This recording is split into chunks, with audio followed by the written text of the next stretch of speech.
Welcome back. పాఠశాల పిల్లల నుంచి వ్యాపారస్తుల వరకు మత మార్పిడులకు గురవుతున్నారు.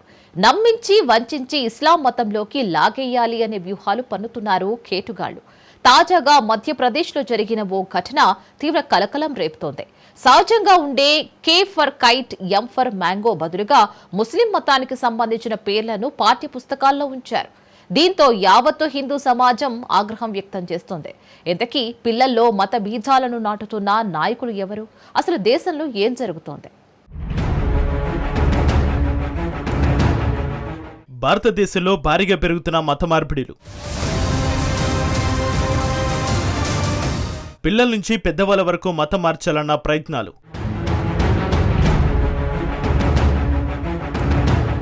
మధ్యప్రదేశ్ పాఠ్యపుస్తకాల్లో K for Kaaba, N for namaz. తీవ్ర ఆగ్రహం వ్యక్తం చేస్తున్న విద్యార్థుల తల్లిదండ్రులు హిందువులు.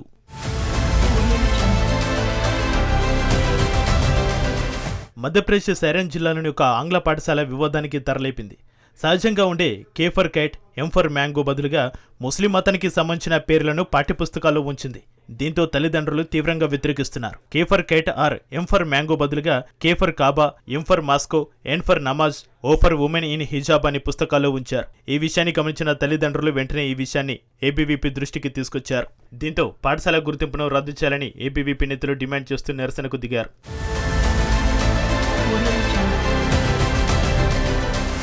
ఇది సనాతన సంస్కృతికి వ్యతిరేకంగా చేస్తున్న కుట్రలో భాగమని మండిపడ్డారు. ఆ పాఠశాల ప్రిన్సిపల్ ఖురేషీ విద్యను ఇస్లామీకరణ చేస్తున్నారని వెంటనే చర్యలు తీసుకోవాలని డిమాండ్ చేస్తున్నారు. మరోవైపు ఏబీవీపీ నేతలు పాఠశాల యాజమాన్యంపై పోలీసులకు ఫిర్యాదు చేశారు. పాఠశాల యాజమాన్యంపై వెంటనే చర్యలు తీసుకోవాలని కోరారు. ఏబీవీపీ కార్యకర్తల నుంచి తమకు ఫిర్యాదు కూడా అందిందని పోలీసులు తెలిపారు. ఈ ఘటనపై ఏబీవీపీ నేత అశ్విని పటేల్ స్పందించారు. 500 మందికి పైగా విద్యార్థులు, వీరిలో ఎక్కువ మంది హిందూ కుటుంబాలకు చెందినవారు ఇక్కడ చదువుతున్నారని అన్నారు.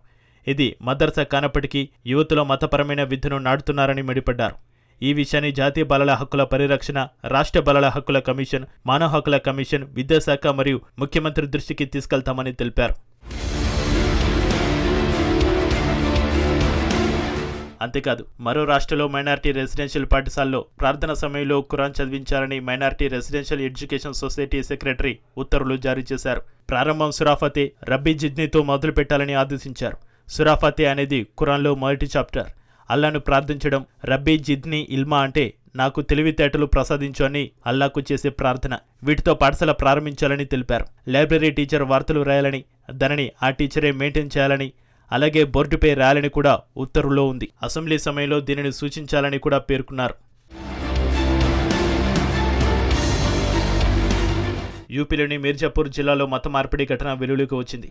మహబూబ్ ఆలం నివాసంలో మత మార్పిడిలు జరుగుతున్నాయని స్థానికులు అంటున్నారు. ఈ సమాచారం అందుకున్న హిందూ యువ వాహిని, విశ్వ హిందూ పరిషత్, బజరంగ దళ కార్యకర్తలు సంఘటన స్థలానికి చేరుకుని పోలీసులకు ఫిర్యాదు చేశారు. చాలా రోజులుగా ఈ మత మార్పిడిలు జరుగుతున్న పోలీసులకు మాత్రం ఎలాంటి అవగాహన లేదు. ఈ విషయం వెలుగులోకి రావడంతో స్థానిక పిఎస్లు ఫిర్యాదు చేశారు. తన పక్కన ఇంట్లోనే ఉండే మహబూబ్ ఆలం హిందువులను మతం మార్చాలని ప్రయత్నాలు చేస్తున్నాడని, మతం మారమని ప్రచారం కూడా చేస్తున్నాడని వెల్లడించారు. మతం మార్చుకోవాలని డబ్బులు, ఇతర ప్రలోభాలు కూడా చేస్తున్నారని, తనకు కూడా స్వయంగా ఫోన్లు వచ్చాయని వెల్లడించారు. మతం మారడానికి తాను నిరాకరించానని, అయినా ఒత్తిళ్లు మాత్రం ఆగడం లేదన్నారు. మరోవైపు మత మార్పిడి విషయంలో తమకు ఫిర్యాదు అందిందని పోలీసులు తెలిపారు. దీనిపై దర్యాప్తు చేస్తున్నామని, నిందితులపై కఠిన చర్యలు తీసుకుంటామని ప్రకటించారు.